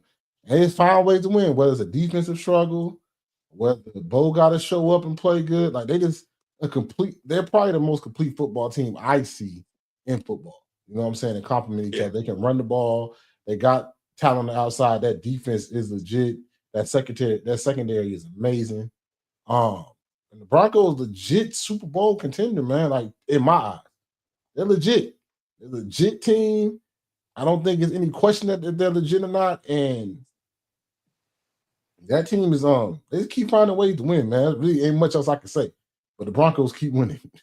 Got a game against the Jags this week. Yeah. Good game. But they found a way. And that's exactly the point I was gonna make. And it's like, it's not that they're just winning.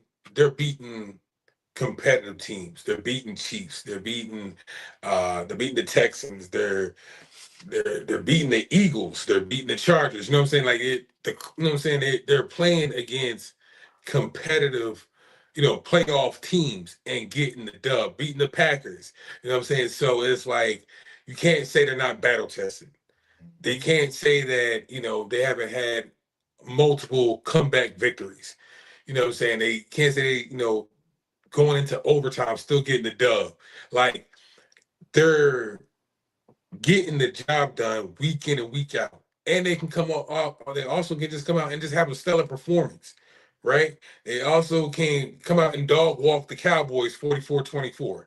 You know what I'm saying? Like they can win games however you see it. And again, just come up, you got another test coming up this week with another hot team with the Jags.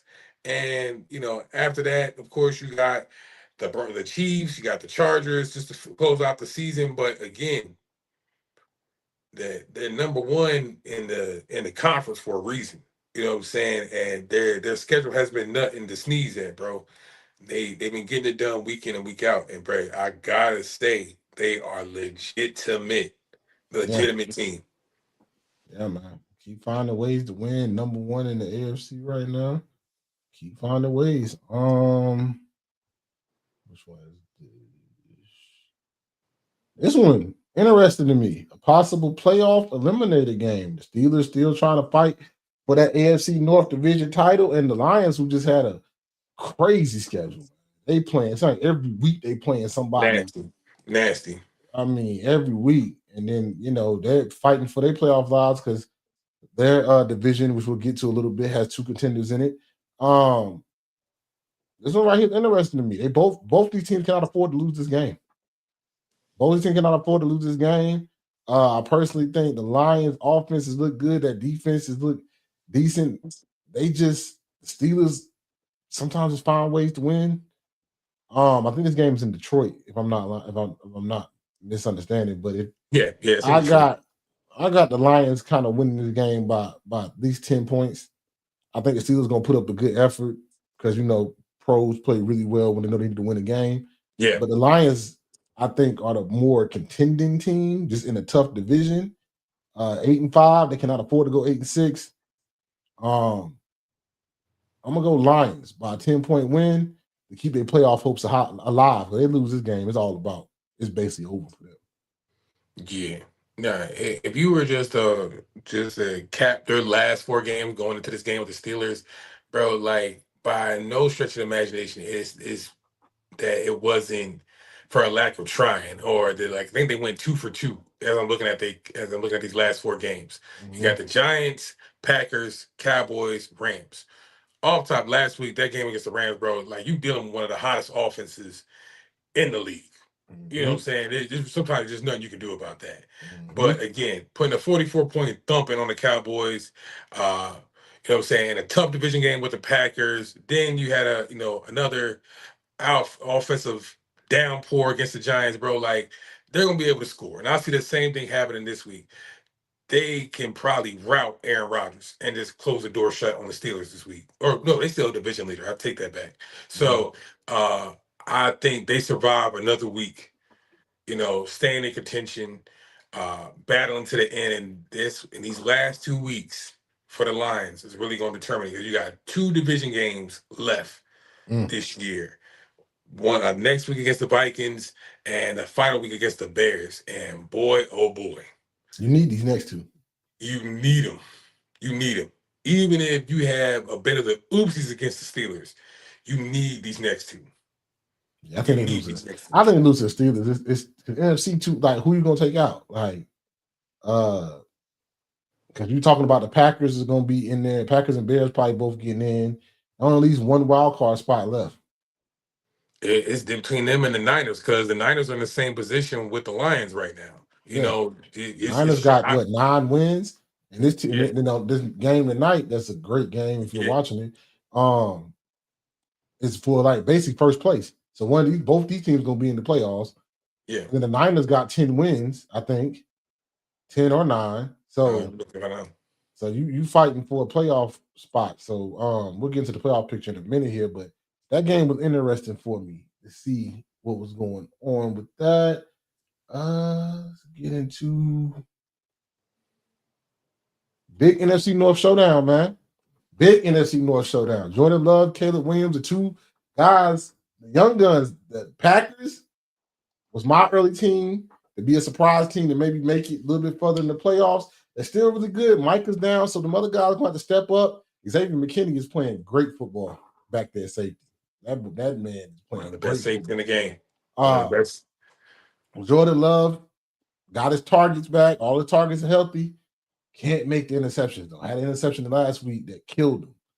Can't make the interception. Caleb Williams and what Ben Johnson have done with that offense, they can run the ball.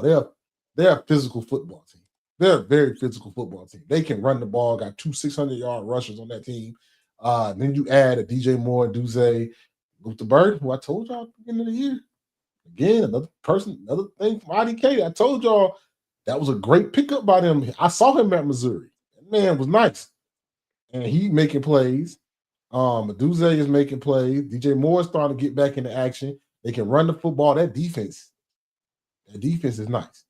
That defense is pretty good. Turnovers, hella turnovers. Yeah, they might like a bend don't break, but they will turn you over. Yeah, the only people that can compete with them in like turnovers is like that Jags defense. Yeah, they can really turn you over. But this one right here, NFC North showdown, man. This is probably gonna be the game who's gonna win the division, for real. I just trust Jordan Love, man, a little bit more than I trust Caleb Williams, man. I trust Matt LaFleur and Jordan Love with Josh Jacobs. Jalen Reed is back. Yeah. That helped. Yeah. You know what I'm saying? I think this is gonna be a close game. I think this is gonna be a high scoring game. I'm gonna say 34-31 Packers. Easily. It can easily be like that last game. Like, again, I just feel like we was just here, and I think that game was like 28-21. It's going to be within a touchdown or, you know what I'm saying, at least 4 points. You know what I'm saying, when these two teams link up, right? So I got the Packers, too. I can count on a Caleb Williams mistake. I mean, hell, I can count on a Jordan Love mistake. But I think this late in the season, and you know what reigns king? Can you run the football? And they can. And I think the Packers do that at a better clip than the Bears do. I don't know about that. Again, I get the two-headed attack with Swift and both got over 600 yards and 5 touchdowns. I think, yeah. They showed your Eagles they can run the ball. That's a shit show. That's a shit show.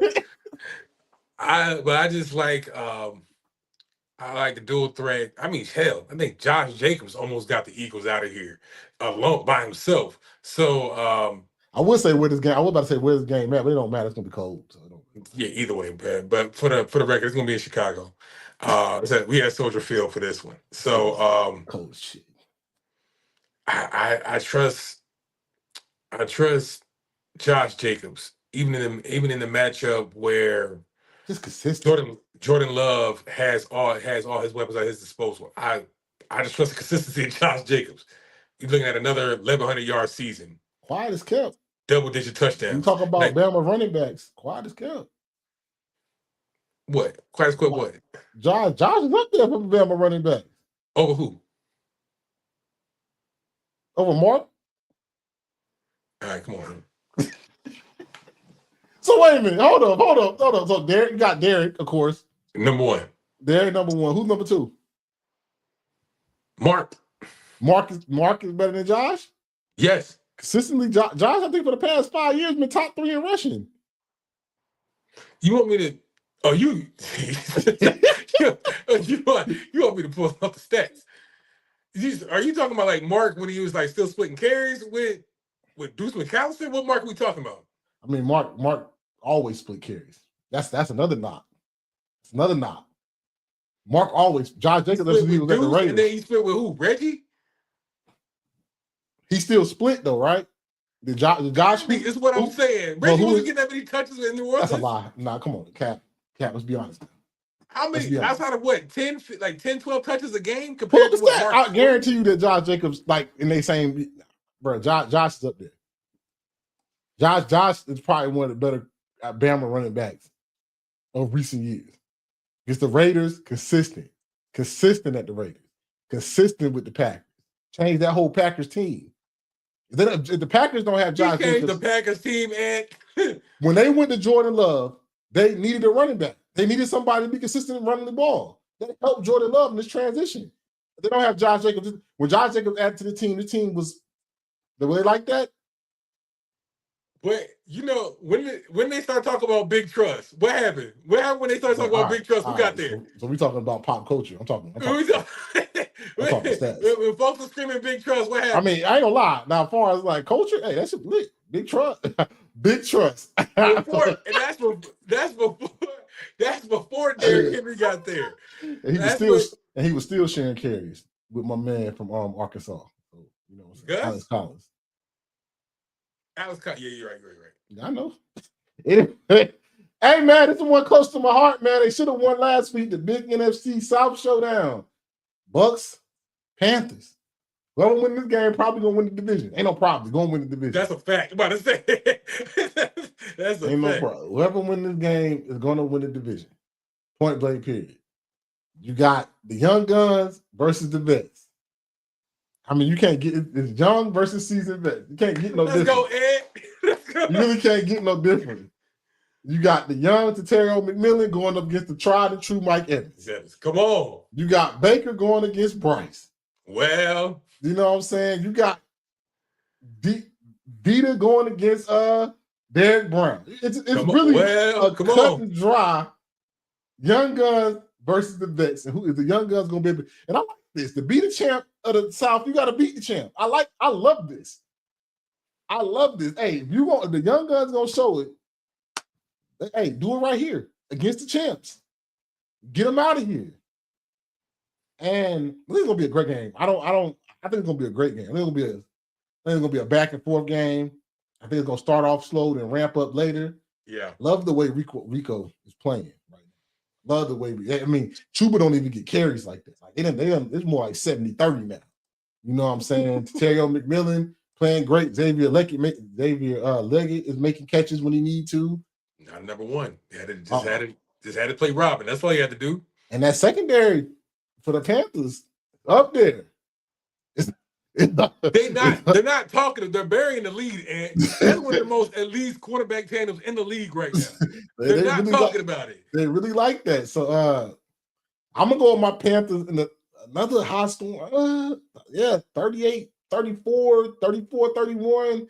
I think the Panthers get the Bucks up out of here, man. But Mike Evans came back and played really good that last game. Hold you. You can go ahead. Better say what you want to do. You gave your point. I said Panthers 34-31. All right. Here's what I know about the Bucks. All right. I know they started the season 6-2. It was hot. Hottest fish grease, boy. I can't touch it, boy. Don't pop it. Oh man, the Mexican Booker, man, he might be rookie of the year. Oh Roy. Baker gonna be MVP. Baker might be MVP. Whoop-de-doo. Whoop-de-doo. Whoop-de-doo. Because why the hell we both sitting here at 7-7? I told you that Baker was gonna be MVP because they don't win enough. I said in NFC South, they don't win enough. I got the Panthers winning this damn game, bro. When you're on a slide, you're on a slide, big dog. You know what I'm saying? When what's my boy? Who just got him out of there last week? What's my man? Swaggy. What's my name? Man? Oh, Kirk Cousins and Kyle Pitts got him up out of here last week on Thursday night. Come on, bro. 30. That was old Kirk. Come on, 30 Kirk. Come on. Why you got my man Kirk Cobain to let y'all get out of here, bro? Not Kirko, not Big 30 got y'all out of here. Big brr. Not Big brr.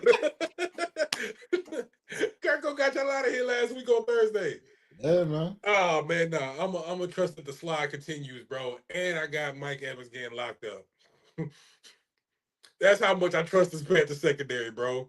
Man, they all legit. I mean, hey, it's young versus vets. I mean, it don't get no better. You got the young seasoned young guns trying to take down the vets. Take down the two-time champions of the NFC South. You know what I'm saying?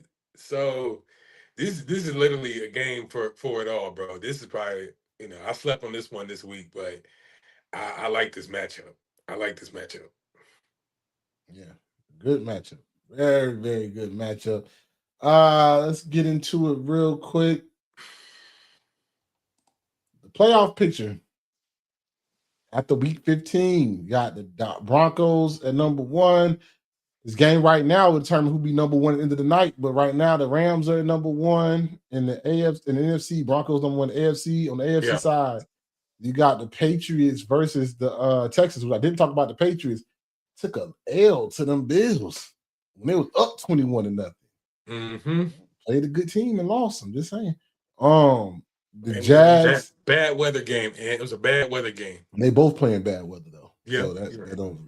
Yeah, you're right. The Jags, the shrieking Jags, 3 seed right now. Going to right now, we'll go up against the 8 seed Bills at the end of today. Jags, nice. Jags are shrieking. And they got a chance to prove real that they really legit if they can take down a very Clip the hot Broncos, Broncos yeah. team. They can take down a Broncos team. Then you got Steelers still holding the lead in the division against a Chargers team, which is playing very good defense. I mean, Justin Herbert ain't blowing you away with stats right now, but they can run the ball. And they play very, very good defense. So anything you got to add with the AFC? I'll say same thing. Y'all should watch out for the Jags, bro. Y'all should really watch out for the Jags. They can run the ball and play defense and get turnovers. Watch out for the Jags. If the matchups stay the same as we got it pictured here, they can clip the Bills. They can clip them. Watch out for the Jags. I feel you. Like I said, Rams on the NFC side, the number 1 seed. Number 2 seed right now be the Bears. That probably could Bears versus Green Bay would be the matchup. That could flip. That could change. Flip. The Niners going up against the Eagles right now because the Eagles be a 3 seed. Then you got this game right here, depending on how it ends, it could flip with the Rams and the Seahawks. Yeah. But right now you got the Bucks, which can Bucks or Carolina, depending on how it ends into this week, going up against the Seahawks. The thing that's interesting about the NFC, when I was looking at this when I was making this slide, besides the NFC South winner, the team I like the least is y'all. Agreed. Out of all them teams, even with the 49ers and all them injuries, the team that I like the least is y'all. Besides the NFC South winner. If this is the most favorable matchup, if this stays the same, right? Like the only way I see us surviving round 1 is if this stays the same. We're in a world of hurt if the Rams flip back into the wild card round. We're in a world of hurt if we drop any of these last 3 games, and we play the Commanders 2 out of those 3. So I don't like the matchup with Green Bay or the Bears at this point. For damn sure not the Bears. I can appreciate a 31-0 thumping of the Raiders, but again, it's the Raiders. I still can't trust that offense. I wouldn't leave them alone with my child. That's how much I wouldn't trust them with anything. So yeah,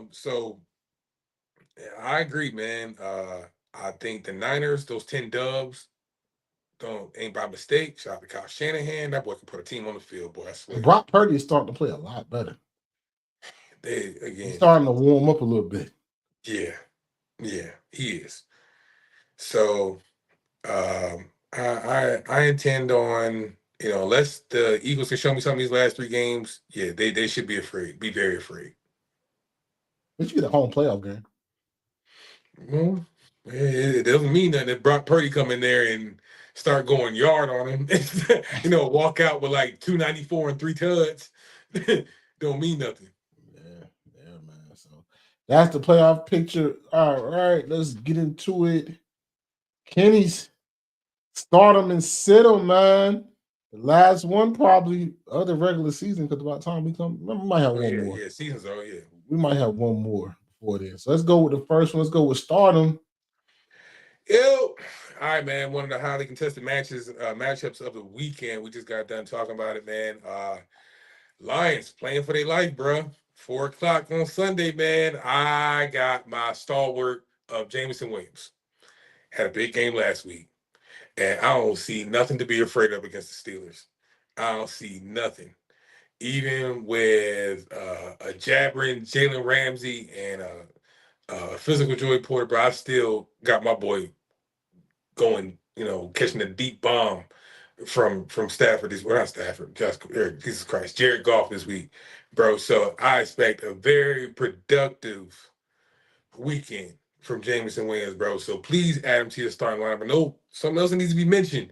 We're getting into championship time, for a lot of our fantasy football teams. So I try to be a little bit more thoughtful for you guys to really close out those, was it back-to-back, or you got to play one fantasy team twice. So to really close out that matchup, I'm really trying to be thoughtful for you guys in this one. So I think James Williams is going to push you over the edge. Then I go to Joe Burrow. If you need a sure shot for somebody to get dunked on, like I'll choose the sure shots. So I got Joe Burrow going against the Miami defense. You saw what the hell Aaron Rodgers did to that Dolphins defense last week. Mm-hmm. Now we just bringing out an even bigger killer with Joey Burrow. You know what I'm saying? Still got a full set with Jamar Chase and T. Higgins, bro. So hey, choose your sure shots. I got Joey going on a damn murder mission. Going on a damn murder mission for the Dolphins this week. So they're going to start them. Thank me later. Now, all right, sit them. For your sit-ems, I don't know why the hell Ashton Genty would even be close. You know what I'm saying? And close to being in your, he probably was on your bench for a lot of weeks this year. That should be the same this week. So right now the Raiders are just limping to the. they just trying to wrap this season up, and it makes it even worse that they playing the Texans this week, whose defense is another one of those teams that's defense has been kind of like on a damn kill streak right now. That pass rush combo of Hunter and what's my boy out of Alabama? I forgot his name. They've been killing. Secondary's been on one. Kamari Lassiter and Stingley. They probably like my number 2 cornerback tandem behind that Panthers duo. And again, return to another week where the Raiders got Kenny Pickett under center. So yeah, Genty will get touches, but they're touches that's going nowhere. So it's gonna be a lot of stack boxes that he'll be up against. So please, Genty, kindly, sir. I know you're a rookie, so I'm not gonna be that heavy-handed on you. But young man, please sit your ass down. Emeka Egbuka just got done talking about that Panther secondary. Your best bet is if they can kind of hide you in that slot role. You know what I'm saying? But even with that, they got one of their slot favorite guys kind of returning this week too. Mike Evans is back into the fold. Chris Godwin had a good week last week. I forgot my guy that went to University of Washington, but he's back this week. So I can kind of this is more so that your touches will be affected just because the boys are back in town. So I don't see it being that favorable of a matchup for you this week. So kindly, sir, both my young guys, I went rookies this time. Y'all did well this season, but please, for the love of God, just sit your ass down. Kindly. And thank you. So that's Kenny Stardom and sit him, man. So a lot of things that happened this weekend. This game right here is really good. I'm missing all of it. All of it. It's overtime. They're in overtime right now. Rams just scored. So I think the Seahawks get a chance to get the ball. So, yeah, they got a chance for rebuttal. Yeah, so you know what I'm saying? Really good game, man. And really good year in football, really good year in sports, man. And before we sign off for 2025, just want to say that 2025 has been a real good year. IDK Sports Pod gained a lot of subscribers. A lot of y'all been checking in. The day one stayed with us. And some people that's new to this been checking in. We appreciate y'all rocking with us each and every week. Thank you. Liking and sharing and telling people about IDK Sports. You know what I'm saying? We do not take it for granted. We do appreciate y'all going into 2026. Let's make it bigger and better. You know what I'm saying? But for 2025 and IDK Sports Pod for 2025, man. What's up? IDK Sports Podcast, your premium spot to talk sports with the average guy. My name is Anthony. My main man Kenny. See y'all in 2026. Have a safe holiday. And until next time. What's up? Holla. Yeah.